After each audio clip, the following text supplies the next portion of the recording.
海的天空还笼罩着一层薄雾，赛车场外已经聚集了不少粉丝和媒体。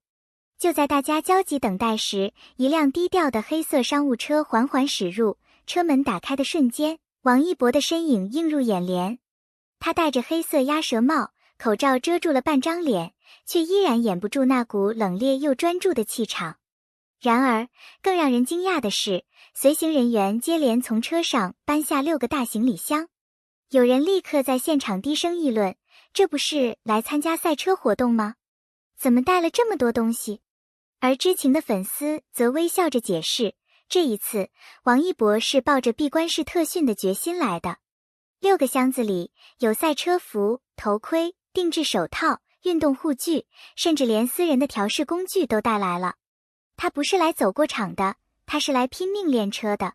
在赛车场的轰鸣声中，这位演员、歌手、舞者、机车爱好者再次用行动证明，他不仅仅是娱乐圈的流量王，更是赛道上的拼命三郎。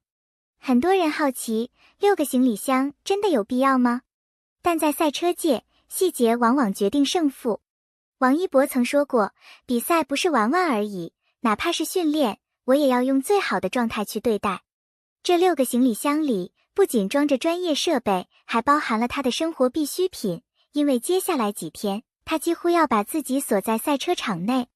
有人看到他亲自整理装备，将赛车服一件件叠好放在箱子里，小到一副备用手套，大到一整套定制护具，都按顺序排放整齐。这不仅是习惯，更是一种职业态度。粉丝们都知道，王一博是个细节控，无论是在舞台上还是在赛道上，他都要求自己做到最好。而这一次的6个行李箱，恰恰是他认真对待每一次挑战的证明。他不是为了秀，而是为了赢。在赛车场的第一天，王一博几乎拒绝了所有媒体采访，甚至连拍照的时间都很短。他戴上头盔的那一刻，整个人像变了一个人，眼神专注，动作干脆，进入了属于赛车手的孤狼模式。当天的天气不算理想，赛道有些湿滑，但他依然坚持完成了多组高速弯道训练。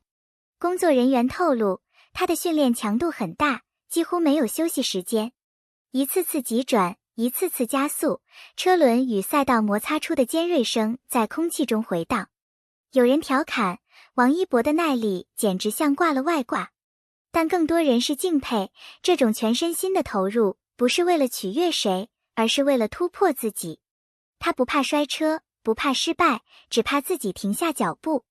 拼命这2个字，在王一博身上有了具象化的含义。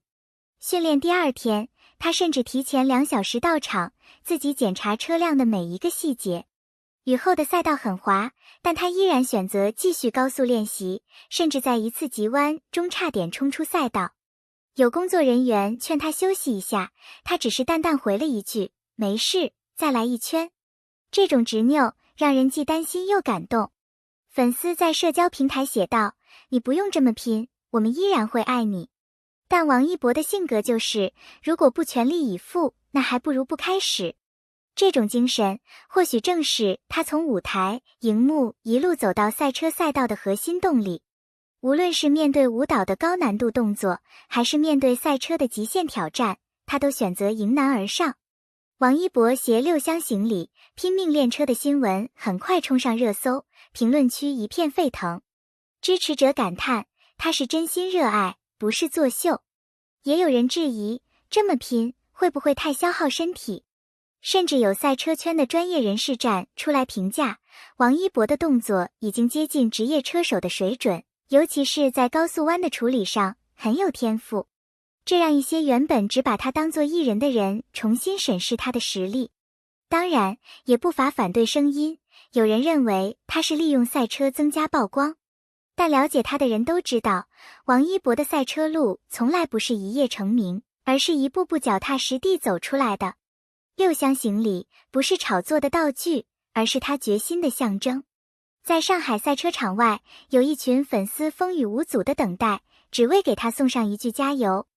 他们举着手绘的应援牌，戴着印有赛车元素的应援帽，甚至有人专门做了赛车模型送给他。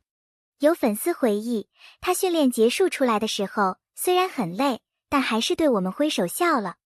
这种细小的互动让现场很多人感动到落泪。对粉丝而言，王一博不仅是偶像，更是榜样。他用努力告诉大家，任何热爱都值得用尽全力去守护。而粉丝也用守护回应他的付出，这种双向奔赴让这个故事更有温度。王一博的身份很多，歌手、演员、舞者、主持人、赛车手。他的跨界并不是为了标签多，而是因为他愿意把热爱变成行动。从舞台到荧幕，他已经证明了自己的实力，而从荧幕到赛道，他正在证明自己的无限可能。在娱乐圈，跨界常常意味着质疑，但王一博选择用成绩说话。每一次领奖台的站立，每一次赛道上的急速冲刺，都是对质疑最有力的回应。他的故事告诉年轻人，不要害怕多条赛道同时奔跑，人生的可能性远比想象中宽广。这次上海赛车场的高强度训练，显然是为下一场重要赛事做准备。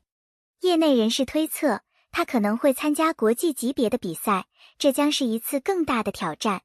王一博并没有透露太多未来计划，只是在离开赛车场时说了一句：“还没到最好，我会继续努力。”这句话简单却有力量。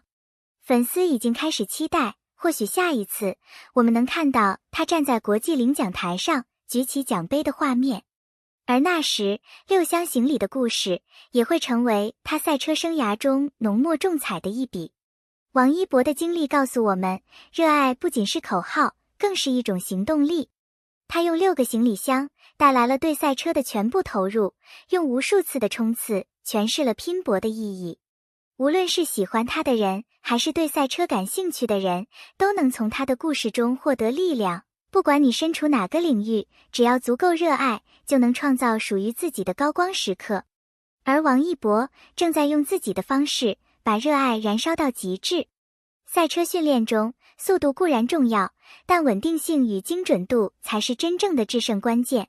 王一博在这几天的训练里，不仅追求极限速度，更在意每一次转弯、每一次刹车的精确度。据现场技师透露，他在休息间隙会反复观看自己的行车录像，逐帧分析转向角度与刹车点，有时甚至会拉着技师讨论10几分钟，只为了改进一个细微的动作。有人笑说，他不是在赛车，而是在雕刻每一次过弯。这种零失误追求源于他对赛车的尊重。王一博曾坦言，在赛道上，每一个细节都关乎安全，也关乎成绩。对他而言，哪怕是在练习中出错，也是一种不能轻易接受的遗憾。有一次，在连续弯道训练中，他因为判断稍慢，导致车身微微偏离理想轨迹。虽然这在普通人眼中几乎不算失误，但他依然立刻停下，要求重新跑一遍，直到自己满意为止。这种自我苛求的态度，让现场不少工作人员都感叹，难怪他能从零基础走到今天的水平，这种性格才是真正能在赛道上走远的原因。王一博的粉丝也早已习惯，无论是舞台上的一个动作，还是赛道上的一个弯，他总是要做到最好。因为在他的世界里，没有差不多，只有全力以赴。很多人只看到王一博在赛道上风驰电掣的英姿，却很少有人了解，他为了这几天的高强度训练，背后付出了多少不为人知的代价。赛车训练并不是简单的开车绕圈，他对身体的耐力、肌肉的抗压能力、反应速度都有极高的要求。每一次急弯时，巨力会让驾驶者的脖子和腰部承受巨大的压力，每一次急停急转都可能让身体短时间内接近极限。王一博为了适应这些极限条件，私下里坚持做核心力量训练和耐力跑。他在一次采访中曾说，如果你不能让身体跟上赛车的速度，那你就不配坐在驾驶位上。这句话听上去冷酷，却是他多年训练的真实写照。现场有一位工作人员悄悄透露，王一博每天训练结束后都会到场边拉伸10几分钟，有时候甚至要敷冰带缓解手腕和肩膀的酸痛。但第二天他依然第一个到场，像什么事都没发生过一样。